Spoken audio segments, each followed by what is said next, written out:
Hello बच्चा party, कैसे हैं आप सभी लोग। स्वागत है आप सभी का आपके अपने चैनल S2E NCERT पर। जैसा कि आप सभी को पता है, हम 7th क्लास की ज्योग्राफी पढ़ रहे हैं। हमने जो है 3rd चैप्टर कंप्लीट कर लिया है। आज की वीडियो में हम 3rd चैप्टर के क्वेश्चंस करेंगे। आवर चेंजिंग अर्थ, इस चैप्टर के हम क्वेश्चंस करने वाले हैं। जो क्वेश्चंस आपके एनसीईआरटी में दिए हैं, हम इनको सॉल्व करेंगे और समझने की कोशिश करेंगे। क्वेश्चंस को सॉल्व करने से पहले अगर आप चैनल पर नए हैं तो चैनल को सब्सक्राइब जरूर करिएगा बेटा, और इस वीडियो को ज्यादा से ज्यादा शेयर करिए आप अपने फ्रेंड्स के साथ, ताकि उनको भी ये इंफॉर्मेशन मिल सके। तो आइए स्टार्ट करते हैं chapter number 3 our changing earth के क्वेश्चन आंसर। तो सबसे पहले जो है हम जो है ये फर्स्ट क्वेश्चन करेंगे। इसमें जो है आपके 7 क्वेश्चन है, इन 7 क्वेश्चंस के आंसर देखेंगे। तो चलिए स्टार्ट करते हैं। सबसे पहले, व्हाई डू प्लेट मूव्स। भाई ये जो प्लेट है ये क्यों मूव करती है, पहला क्वेश्चन यही है आपका। तो हम इसको करेंगे। हमें पता है जो लिथोस्फेरिक प्लेट है वो मूव करती है। वो कैसे मूव करती है? Because of the movement of the molten magma inside the अर्थ। हमारी अर्थ के अंदर मोल्टन मैग्मा मूव करता है, और वो मोल्टन मैग्मा किस फॉर्म में मूव करता है? एक सर्कुलर मैनर में। भाई सर्कुलर मैनर में ये मैग्मा मूव करता है। जैसे मान लो ये हमारी अर्थ की कोर है, आउटर कोर, और यहां पर मान लेते हैं ये मैग्मा हमारा मूव कर रहा है, ये मैग्मा है। तो ये मैग्मा क्या है? ये सर्कुलर मोशन में इस तरह से मूव करता है, सर्कुलर मैनर में। तो यहां पर जो भी प्लेट होगी, यहां पर जो भी प्लेट होगी वो भी मूव करेगी। ठीक है, ऐसे ही ये यहां पर भी सर्कुलर मोशन बनेगा, सर्कुलर मैनर में मूव करेगा। यहां जो प्लेट होगी वो भी मूव करेगी। तो ये मैंने बताया था, जैसे पानी के ऊपर आप एक थर्माकोल की स्लैब रख दो और उसको हिलाओ, तो इसका मतलब वो जो थर्माकोल की स्लैब है वो लिथोस्फेरिक प्लेट की तरह काम करेगी, और जो वाटर है वो किसकी तरह काम कर रहा है? एक हॉट मैग्मा की तरह। ठीक है, व्हाई डू प्लेट मूव्स ये हमने कर लिया है। What are the exogenic and endogenic forces. Endogenic, endo का मतलब इनसाइड, एंडो का मतलब इनसाइड, जेनिक का मतलब ओरिजिन फ्रॉम द अर्थ। तो ये एंडोजेनिक फोर्सेस कौन से फोर्सेस है? जो कहां से जनरेट होंगे? इनसाइड द अर्थ से। तो वो एंडोजेनिक फोर्सेस होंगे। और वो फोर्सेस जो अर्थ के बाहर से जनरेट होंगे वो क्या होंगे? Exogenic forces.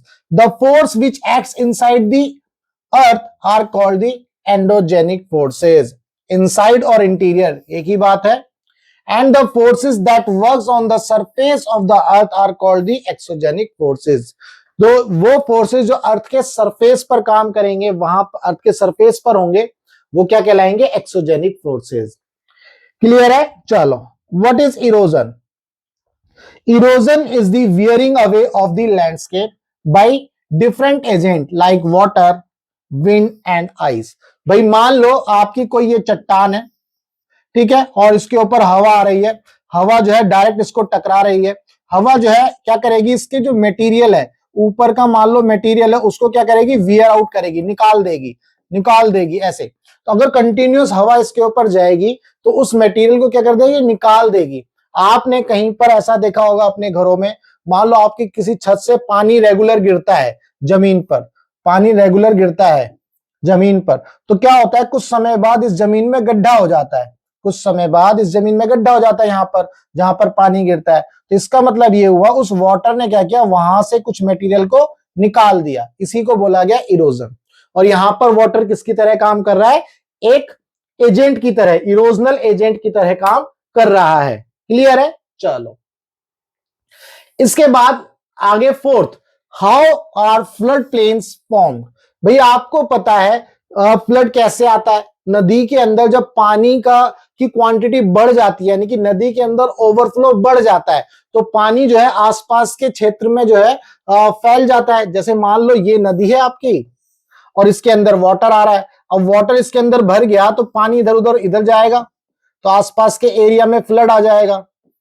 जब आसपास के एरिया में फ्लड आएगा तो नदी के अंदर क्या होते हैं? सेडिमेंट्स होते हैं। नदी अपने साथ क्या लाती है? कुछ सेडिमेंट्स लाती है, और वो सेडिमेंट्स क्या हो जाते हैं? यहाँ इस तरह से इकट्ठे हो जाते हैं।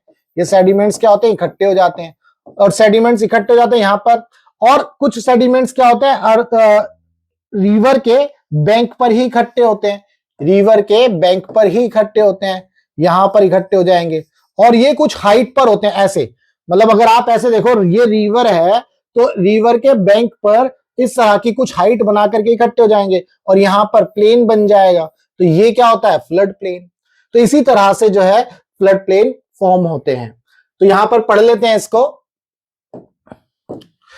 During the flood layers of fine soil and other material called sediments are deposited along its bank। Bank के अलोंग जो है ये मटेरियल क्या होते हैं, डिपोजिट होते चले जाते हैं। This leads to formation of a flat fertile flood plain. ये बहुत फर्टाइल होता है, यहां पर खेती करेंगे तो अच्छे से खेती होगी, खेत उपजाऊ होगी। फर्टाइल का मतलब उपजाऊ। ठीक है, ये था आपका क्वेश्चन नंबर 4। फिफ्थ की बात करते हैं, what are sand dunes. Sand dunes क्या होते हैं, आपको पता है जब विंड ब्लो करती है, जब विंड बहती है, हवा बहती है, कहां पर, रेगिस्तान में, it takes the sand from one place to another. When it stops blowing, जब ये बहना बंद कर देती है तो वो जो मिट्टी है, हवा के साथ जो मिट्टी आई थी वो फॉल होना शुरू कर देती है और उसके बाद वो क्या होती है, डिपॉजिट होती है। जब डिपॉजिट होती है तो एक लो हिल लाइक स्ट्रक्चर बनाती है, मतलब छोटी छोटी हिल्स, है ना, ऐसी बड़ी हिल्स नहीं, बड़ी हिल्स बनाएगी तो वो क्या कहलाता है हमारा, वो लेसिस, लेस कहलाता है ना, वो पढ़ा था हमने। और यहां पर क्या है, ये सैंड ड्यून्स बनाएगा, इसी को बोला जाएगा सैंड ड्यून्स। ठीक है, हाउ बीचेस आर फॉर्म। अब बीच कैसे फॉर्म होते हैं ये आपको समझना है। बीच आपने देखा होगा, गोवा का बीच, मेराइन ड्राइव में मेरीन बीच, है ना। The beaches are formed when sea wave deposits sediments along the seashore। मान लो ये आपका इधर समुद्र है, इधर क्या है, पूरा पूरा समुद्र है। जब वेव ऐसे आती हैं तो ये क्या करती है, ये कुछ सेडिमेंट्स यहां पर इकट्ठे कर देती है, सेडिमेंट्स यहां पर आ जाते हैं। ये सेडिमेंट जब यहाँ इकट्ठे आ जाते हैं तो ये बेसिकली सी शोर है, यानी कि समुद्र का किनारा। तो यहां पर बीच बन जाता है, यहां पर क्या बन जाता है बेटा, बीच बन जाता है। ठीक है भाई, आगे बात करते हैं, what are oxbow lake. What are oxbow lake. Oxbow lake कौन सी होती है भाई, आपको पता है, as the river enters the plain it twist and turns to form large bends known as meanders. ये भी आपको पता है, जब रिवर फ्लो करती है प्लेन्स के अंदर तो इस तरह से फ्लो करती है, मियंडर्स बोलते हैं इनको, है ना। सर्प, सांप इस तरह से मूव करता है तो ये सर्प मोशन है ना।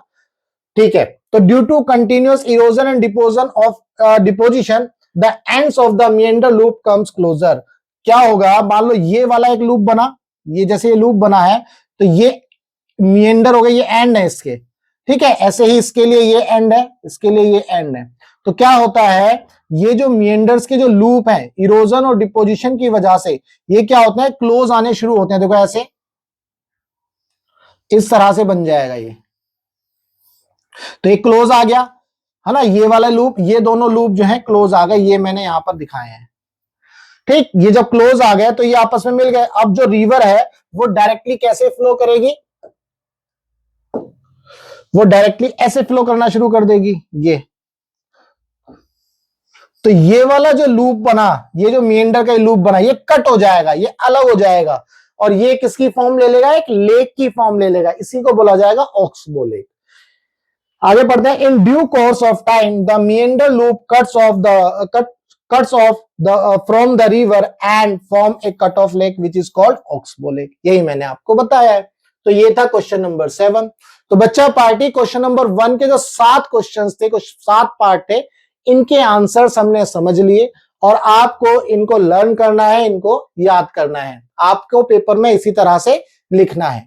चलो आगे बढ़ते हैं क्वेश्चन नंबर 2 की तरफ। तो बच्चा पार्टी यहां पर ध्यान से देखेंगे, क्वेश्चन नंबर 2 क्या कहता है, tick the correct answer which is not an erosional feature of sea wave. Sea wave का इरोजनल फीचर कौन सा नहीं है भाई, क्लिफ सी वेव का फीचर है, क्योंकि जैसे यहां पर मैंने डायग्राम दिखाया था, यहां पर सी वेव और यहां पर पूरा का पूरा क्या होता है, एक जो है सीधी बिल्कुल खड़ी स्टीप क्या थी, क्लिफ थी, रॉक थी, है ना। तो ये कैसे बनी होगी भाई, सी इसको आकर के टकराती थी, सी इसको आकर के टकराती थी, ये चट्टान टूट टूट के समय ऐसा हो गया कि सीधी हो गई। तो ये इरोजनल नेचर है, ठीक है, इरोजनल फीचर है ये। सी केव तो बिल्कुल जो है सी वेव का इरोजनल फीचर है, लेकिन बीचेस जो है सी वेव का इरोजनल फीचर नहीं है, क्योंकि ये क्या करता है, सी तो सेडिमेंट्स लाता है और ये ला करके इकट्ठे कर देता है। ये इकट्ठे कर दिए, जब इकट्ठे कर दिए तो यहां पर क्या बन गया, बीच बन गया। क्लियर है? चलो, तो इसका जो है second option which is not a seasonal erosional feature of sea wave, ये बी ऑप्शन सही है ना। The depositional feature of glacier is, जो डिपोजिशनल फीचर होता है ग्लेशियर का वो क्या है, मोरेन। ये बताया था, जो ग्लेशियर्स होते हैं जब बर्फ जो है नदी की तरह बहती है, फ्लो करती है, तो चट्टानों को तोड़ती हुई आती है, तो साथ में चट्टान के जो पीसीज होते हैं, रॉक्स होते हैं, उनको साथ लेकर के आती है। तो एक समय ऐसा आता है कि वो उन चट्टान के टुकड़ों को कहीं पर डिपॉजिट कर देती है। डिपॉजिट करती है तो वो एक हिल लाइक स्ट्रक्चर है ना, एक दीवार की तरह बन जाती है। मैंने डायग्राम दिखाया था इससे पिछली वीडियो में, आप वहां देख लेना। तो उसको क्या बोला गया, moraine. Which is caused by sudden movement of earth. Sudden movement of earth की वजह से कौन सा होगा, वोल्केनो सडन मूवमेंट था। इसी को तो बोला गया था एंडोजेनिक फोर्स। फोल्डिंग, फोल्डिंग तो माउंटेन्स बनते हैं, फोल्डिंग से क्या बनते हैं, माउंटेन्स। और फ्लड प्लेन्स, ये माउंटेन्स और फ्लड प्लेन्स, फ्लड प्लेन्स अभी हमने पढ़ा था, वो रेन का फीचर था। और रेन किसमें था, सॉरी रिवर का फीचर था। और रिवर किसमें था, हमारा एक्सोजेनिक फोर्सेस में। और फोल्डिंग भी हमारा फोल्डिंग हमारा एंडोजेनिक प्रोसेस में है, लेकिन ये स्लो मूवमेंट में होगा, स्लो फोर्स होगा, ये बताया था मैंने। तो यहां पर वोल्केनो जो है सडन मूवमेंट की वजह से होगा अर्थ के। Mushroom rocks are found in desert. भाई डेजर्ट के अंदर ही तो आपकी मशरूम रॉक फाउंड होती है, ये शेप में होगी, और यहां पर जो है इस तरह से मशरूम रॉक होगी। जो हवा होती है इसके बेस को ज्यादा इरोड करती है रेदर देन इसके टॉप को, इसीलिए इसका टॉप जो है ज्यादा चौड़ा होता है और इसका बेस जो है थोड़ा सा कम चौड़ा होता है। ठीक है। Oxbow lakes are found in glacier, desert और river valley. Very good, river valley में बनता है, रिवर ही तो बनाता है। अभी तो हमने देखा था इससे पहले, यहां पर देखा था हमने कैसे ऑक्सबो लेक बन रही थी, रिवर से बन रही थी। ठीक है, तो हमने जो है सेकंड क्वेश्चन भी हमने कर लिया है। तो बच्चा पार्टी, अब आ जाते हैं हम थर्ड क्वेश्चन में। हमें क्या करना है, इसको मैच करना है। हमें जो है मैच करने, इनके सारे पॉइंट्स को मैच करना है। ग्लेशियर, ग्लेशियर क्या है, यहां पर देखेंगे ग्लेशियर, ग्लेशियर है रिवर ऑफ आइस। ग्लेशियर क्या है, रिवर ऑफ आइस। मिएंडर क्या है, मिएंडर क्या है भाई, मिएंडर देखो, सीशोर, मशरूम रॉक, रिवर्स। मिएंडर्स कहां होगा, रिवर्स के अंदर होगा। ठीक है भाई। बीचेस क्या थे, बीचेस कहां पर होंगे, सीशोर के पास होंगे, भाई सीशोर के पास बना दिया। सैंड ड्यून्स, सैंड ड्यून्स कहां पर होंगे, डेजर्ट के अंदर, तो ये डेजर्ट बना दिया। वाटरफॉल, वाटरफॉल क्या होता है, रिवर जो है एक स्टीप एंगल पर रिवर फ्लो करती है और कहां पर आती है, नीचे चट्टान पर आती है, और इस चट्टान को क्या बोला जाता है, हार्ड बेडरॉक। तो यहां पर वाटरफॉल किससे मैच करेगा, हार्ड बेडरॉक से। अर्थक्वेक, अर्थक्वेक क्या है भाई, वाइब्रेशन ऑफ अर्थ। तो ये हमने मैच कर दिए। आप इन सभी जो है इन क्वेश्चंस को जो है एक बार रिवाइज करना, वीडियो को पॉज करना, अच्छे से समझना। इन सभी के आंसर वैसे कॉन्सेप्चुअली मैंने अपनी इसकी पिछली जो 3 वीडियो है उनमें अच्छे से बताया है। ठीक, चलो, तो ये था क्वेश्चन नंबर 3। आगे बात करते हैं क्वेश्चन नंबर 4 की। क्वेश्चन नंबर 4 क्या कह रहा है भाई, 4 क्वेश्चन है और हमें इनके आंसर देने हैं, रीजंस बताने हैं। Some rocks have a shape of mushroom. यहां पर देखेंगे इनके आंसर, सबके आंसर मैंने बनाए हैं with reason. Some rocks have shape of mushroom, mushroom की तरह शेप होती है कुछ रॉक्स की, तो कैसे होती है देखो। इन डेजर्ट, डेजर्ट में क्या होता है, we can see rocks in the shape of mushroom commonly called as mushroom rocks. When the wind blows, जब हवा बहती है, it lifts and transport sand from one place to another. Winds erode the lower section of the rock, rock की जो lower section होती है उसको इरोड करती है मोर देन दी अपर पार्ट। रॉक के अपर पार्ट को इरोड करने से ज्यादा वो लोअर सेक्शन को इरोड करती है, इसीलिए such rocks have narrow base and wider tops. इसी को बोला जाता है मशरूम रॉक्स। सेकंड जो है इसका, flood plains are very fertile. जो फ्लड प्लेन्स होते हैं वेरी फर्टाइल होते हैं, क्यों होते हैं देखो। When the river overflows through its banks, it leads to flooding of the neighbouring areas. Neighbouring area में फ्लड आ जाता है। As it floods, it deposits layer of fine soil and other material called sediments. ध्यान रखना, ये कैसी soil है? Fine soil, बहुत ही महीन, बहुत ही पतली पतली पार्टिकल्स होते हैं इस क्या कहते हैं सॉइल के, जिनको हम सेडिमेंट्स बोलते हैं। और ये कहां पर डिपोजिटेड होते हैं? अलोंग इट्स बैंक, नदी के किनारे। This leads to formation of a flat and fertile flood plain. तो ये कैसा प्लेन बनता है? Flat and fertile flood plain बनता है। ठीक है, तो ये था क्वेश्चन नंबर 2, मतलब सेकंड पार्ट था। इसके बाद थर्ड पार्ट की बात करेंगे। Sea caves are turned into stack. Sea cave कैसे टर्न होती है स्टैक में, इसको देखेंगे। The erosion and deposition of sea wave results in coastal landform. Coastal landform कैसे बनते हैं? जो सी वेव होती हैं उसका जो नेचर होता है, इरोजन एंड डिपोजिशन वाला नेचर होता है, वो जो है कोस्टल पर जो लैंड और रॉक होती है उसको इरोड करेगा। वहां पर देखो कैसे, sea wave continuously strike and the rocks, sea wave continuously strike and the rocks due to which cracks are developed in the rock। यहां पर लिख लेना, cracks are developed in the rock। Rock के अंदर क्या होता है? क्रैक्स डेवलप हो जाते हैं। Over time they become large and wider. वो जो क्रैक होते हैं वो लार्ज हो जाते हैं और वाइडर हो जाते हैं, बहुत चौड़े हो जाते हैं, है ना। वह पानी जो है बार बार उसके ऊपर लगेगा तो वो जो क्रैक है वो बड़ा हो जाएगा। दस होलो लाइक केव्स आर फॉर्म। तो क्या हो जाएगा?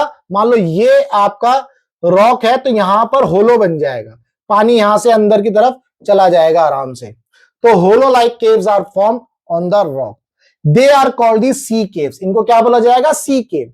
As these cavities become bigger and when only the roof of the caves remains. जब roof of the caves are remains it forms sea arches. तो यहां पर ये क्या बन गया? ये सी आर्च बन गया। ये क्या बन गया? सी आर्च। पहले क्या था? पहले मान लो ये रॉक थी और यहां पर ये जो है पूरी की पूरी रॉक इस तरह से थी क्लोज। अब जो है इसके ऊपर जो है सी वेव आ रही थी, बार बार सी वेव आती है। तो सी वेव यहां आकर के जो है पानी जब इसके ऊपर आ रहा था तो वो रॉक को तोड़ रही थी, रॉक को तोड़ करके यहां से मटेरियल निकाल रही थी। जब मटेरियल निकालने के बाद ये बिल्कुल एक इस तरह से आर्च बन गया। तो ये इसका क्या बन गया? ये इसकी छत बन गई, फ्लोर हो गया, है ना, रूफ हो गई। ये क्या बोला इसको? रूफ। तो सिर्फ और सिर्फ रूफ बन गई और यहां से अब पानी आर पार हो रहा है। तो it forms sea arches. Then erosion breaks the roof. अब बार बार इरोजन होगा तो ये वाला जो रूफ है टूट जाएगा and only walls are left. These walls are called stacks। अब जब ये टूट जाएगा तो आपको ये इस तरह से दिखेगा, ये इस तरह से जो है ये पिलर के फॉर्म में ही दिखेगा। इसकी छत जो है अब टूट चुकी है। तो ये इनको क्या बोला जाएगा? स्टैक। इनको क्या बोला जाएगा बेटा? स्टैक। तो ये इस तरह से आपको समझना है। ये सारी चीजें मैंने कॉन्सेप्चुअल वाली वीडियो में बताई दी हैं, आपको वहां से भी इनको करना है। चलो आगे, building collapse due to earthquake. Earthquake में क्या होता है? जब लिथोस्फेरिक प्लेट मूव करती है, the surface of the earth vibrates. These vibrations are called earthquakes. The vibrations can travel all around the earth. ये वाइब्रेशन अर्थ के चारों तरफ मूव करती है। An earthquake can cause great destruction. Building collapse and due to the earthquake. Building जो है collapse हो जाती है ड्यू टू द अर्थक्वेक।